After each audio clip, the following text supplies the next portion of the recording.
Hello, everyone. We'll be discussing UFC 307 card, and some people call this main event the Battle of the Occult. I don't know about that, but I think we'll get a great fight until this lasts. So let's look at the card top to bottom.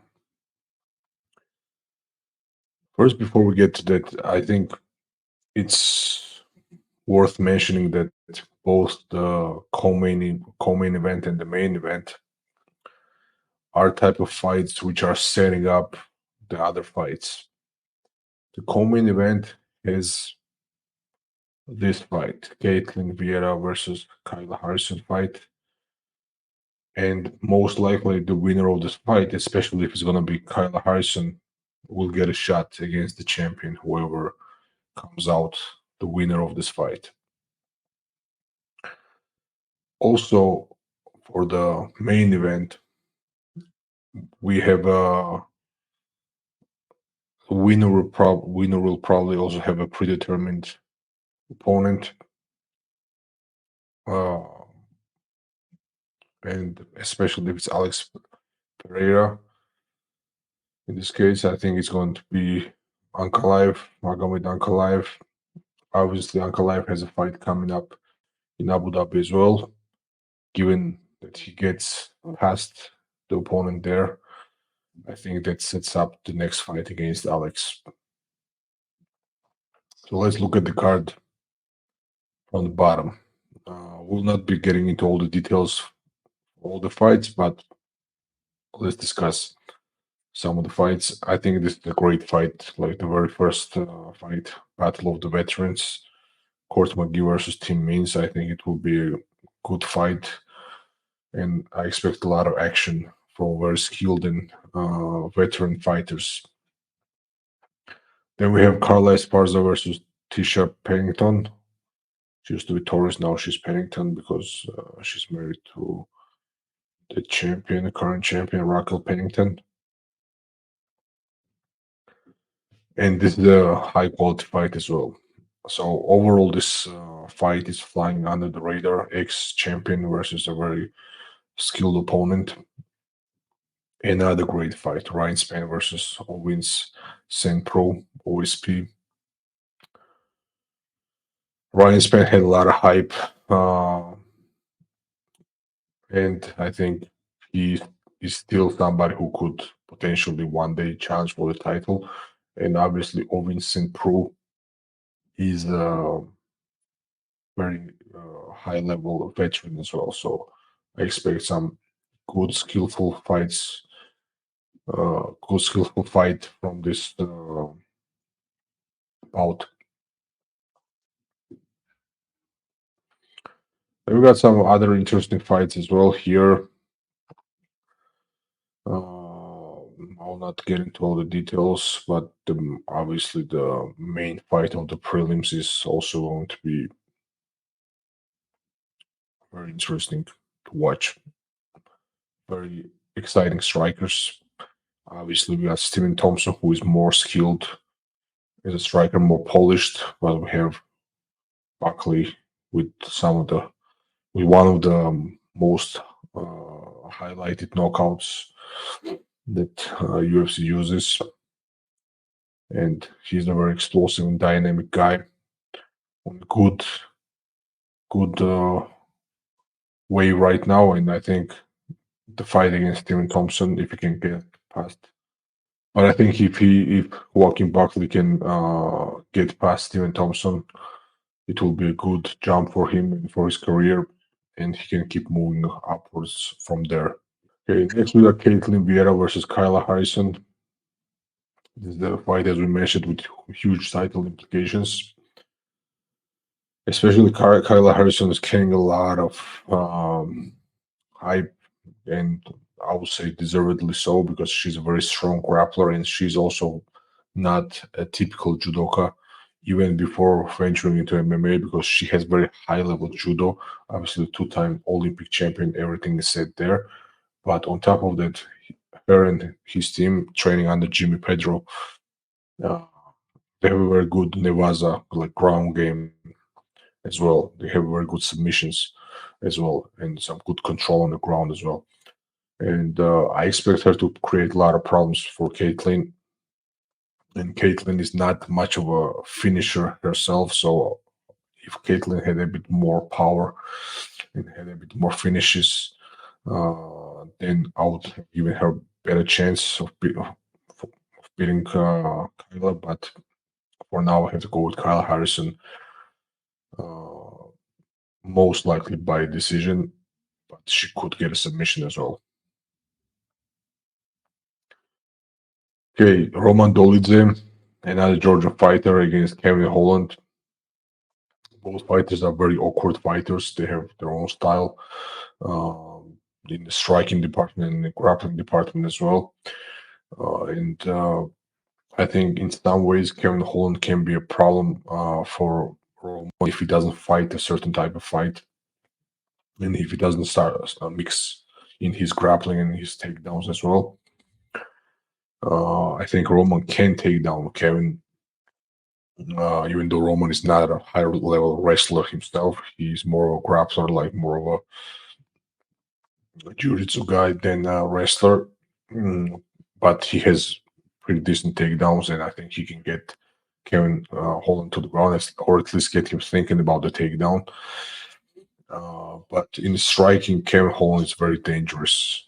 He can create a lot of issues for Roman, especially on the longer ranges. But Roman is very tough and very mentally strong, and I think he, even in the stand-up department, he's willing to eat shots to get off his shots, and he has a lot of power. He has good finishes in stand-up, as well. He has knocked people out cold in the past, so don't put it past Roman to be able to find the shot as well against Kevin Holland. But I don't like the statements made in the press conference that, oh, don't expect me to wrestle. I mean, it's MMA, you are a grappler, and if you need to wrestle, you should be able to wrestle, and you should not be neglecting something like that. And I think if need be, he will use wrestling, and he will then use his jiu-jitsu. And I don't think Kevin Holland will be able to submit Roman off of his back. But again, he will also need to control Kevin Holland on the ground, not let him get up. So I think it's a very even fight. Uh, but I'm going to go with the Georgian fighter here, uh, representing my country, and I'll go with Roman, uh, probably by decision. Okay, 3 round fight. But obviously, Kevin Holland is very dangerous, and he has his chances as well. Jose Aldo versus Mario Bautista.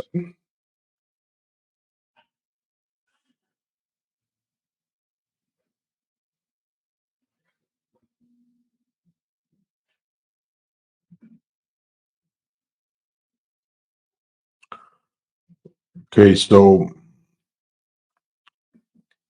let's discuss Mario Bautista. Obviously, he has never fought anybody on the level of Jose Aldo. The only person that you could actually point to that, I mean, for now, obviously, he's a higher ranked guy and would be considered higher level, but nowhere the level of credentials that Jose Aldo has, obviously, Corey Sandhagen. And he lost to Corey Sandhagen. His first fight. I mean, it's a tough fight to get coming into the UFC, even though it was a long time ago. And Corey was not on the level he is now as well. Uh, and after that, whether it's a win or a loss, only one loss after that, and all of the rest are pretty much wins. Not pretty much, they're wins. They're nowhere on the level of Jose Aldo. Maybe Ricky Simon is somebody, a name you could mention. So these are usually the fights Jose Aldo wins. Okay, Jose Aldo has mostly lost to the champions and very high level fighters, even later on in his career. But again, as time passes, he's getting older and older. The mileage is piling up, so it's tough to actually say how he will look. I'm always worried about all the fighters showing up old overnight, or maybe not even overnight in general. So as we see, I mean, Volkanovski, Moraes, uh, Petr Yan, okay, and even Moraes was like split decision loss. Made up Wadashuri, who is the current champion, Max Holloway in the past, and the Conor McGregor famous KO. So, and also Bautista has mostly submission wins when it comes to finishes, and Aldo has never been submitted in the UFC or in WEC. I mean, outside of the super banner, he has been submitted once very early on in his career, but it's safe to say that Aldo is very hard to submit. He has high level jiu-jitsu and high level takedown defense, which pretty much neutralizes a lot of the threats on the ground. So I'm going to go with the legend here anyway against the youth, and I would say Jose Aldo, if the history is any proof, should get it done. Okay, so Raquel Pennington versus Juliana Pena. Raquel Pennington is probably one of the most unlikely champions we have that we would expect to be champion of 135-pound division, the female division. And to be honest with you, I don't expect her to hold the title for a very long time. Okay, only reason she got the title, in my opinion, even though she's a very tough fighter and she has a great heart, a lot of heart, and she has had some great performances in the past. It's because the champion left, and also the other fighters were not in place to fight for the title. So even if she wins this fight, then she probably has somebody like Kyla Harrison next, who is a very tough, stylistic matchup. And yeah, even this fight, I expect Juliana Pena to win this fight. I think she'll be. My daughter agrees. I think she'll be a very tough fight in general for Raquel. And even though she and I expect Juliana Pena to get the title second time. Uh, Even though I think the first fight she got the title was a bit of a fluke. Okay, I don't want to take away too much from her, but Amanda Nunes, even though she's the female GOAT, has this tendency of sometimes kind of retiring from the fights. And I think it was one of those days that let me come back another day and I'll get her. And I think the second fight proves that she was a better fighter than Juliana, and she's a better fighter than Juliana. But yeah, Amanda had the tendency, if you look at her early career, she has some losses where she was kind of winning and dominating and then kind of retired. And I don't want to say it, but I think you would have to say that she broke. But she just had this catapult of a period where she just went up and up, established herself as a GOAT. So I got Juliana Pena in this fight, even though she's not a very skilled and polished fighter. She has demonstrated to have the ability to get the wins and get the job done.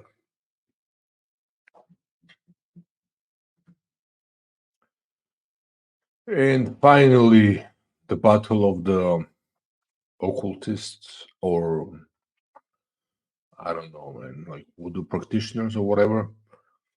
Okay, as I'm aware, Alex Pereira is into some Amazonian spirituality or religion or whatever you want to call it.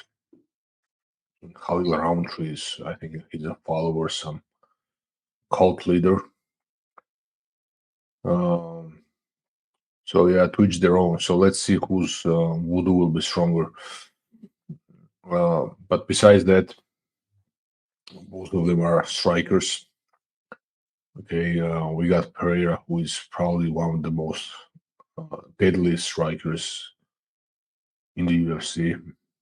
He consistently finds the knockout.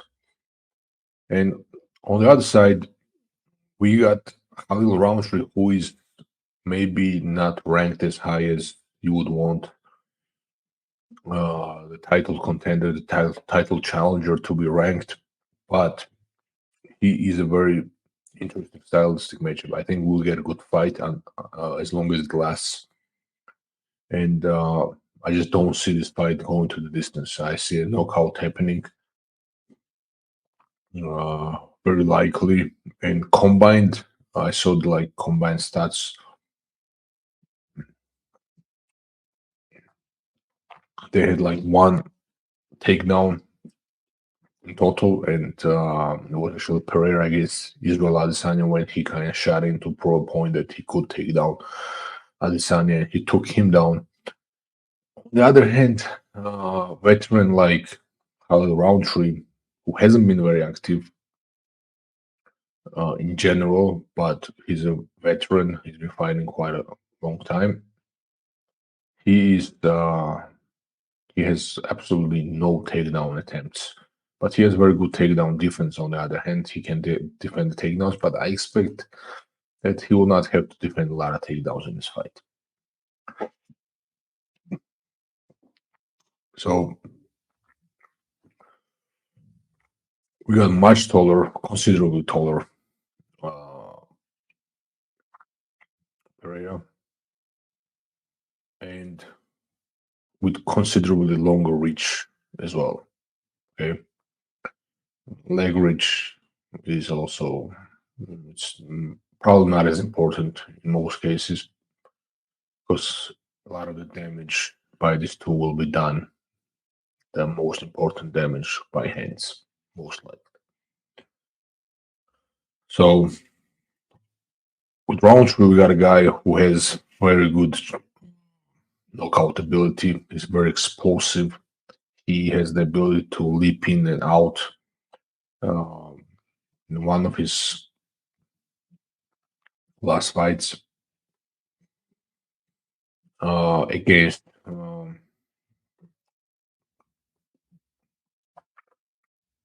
Anthony Smith, we saw that. Obviously, Anthony Smith lately is probably not the most impressive and not the biggest win you could get, but he had a very impressive knockout.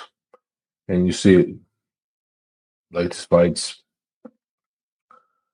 all TKO wins, but these are TKOs mostly. But with Anthony Smith, could have been a KO, but he kind of stood up with his fist up and didn't finish the fight. It was very weird, delayed type of fall by Anthony.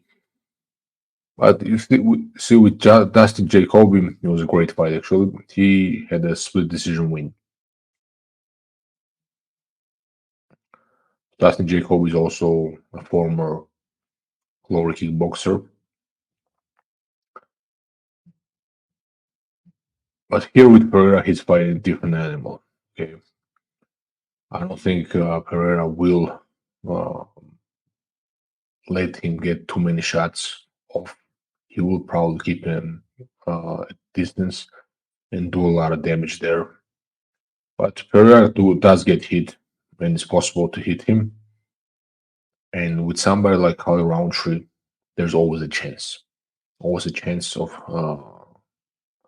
him getting a knockout. And he has knocked out in the past. A guy like Gohan Saki, who is very, very well accomplished kickboxer. You may argue that just purely on a kickboxing standpoint, he would be ranked higher on the GOAT list than Pereira because, well, Pereira did leave kickboxing moved to the MMA a bit earlier than Gohan Saki did. Turkish guy. So yeah, here's a good win against Paul Craig as well. Khalil Rountree. So I do expect some danger from Khalil. I do expect some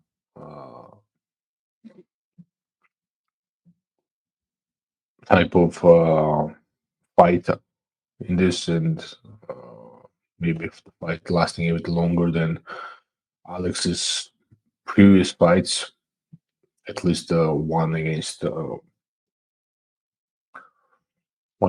our friend Jamal Hill. But I got Pereira by knockout, most likely outcome. But if Khalil Rountree gets it done, it's going to be by knockout as well. Let's see. Let's see. Stylistically, it's a good fight, dangerous fight. And if Alex wins, it sets up a massive fight against Ankalaev, who has, as we mentioned, an opponent in Alexander Rakic, but he's probably pretty big favorite in the fight, and it is expected him to win. So unless something big upset happens, that fight is lining up. So those were my thoughts about the UFC 307 card, and let me know your thoughts as well in the comments. Like, share, and subscribe, and see you in Abu Dhabi.